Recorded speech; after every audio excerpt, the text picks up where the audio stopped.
بك رمضان نرقى بك رمضان عدت لنا رمضان وبقربه عم الأمان ونفوسنا فيه تصاب. به نام خداوند بخشنده و مهربان.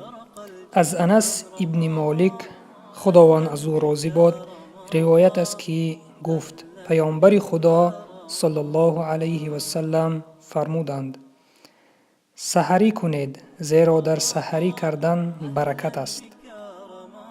برادری عزیزم، چون از این حدیث به ما معلوم گشت که در ماه شریف رمضان در سحری خیسته طعام خوردن برکت است، پس این برکت را از دست مدهیم. و کسی را که خوابش برد و نتوانست سحری بخیزد روزه اش را می دارد و چنین روزه به حساب می رود. السلام علیکم و رحمت الله و برکاته.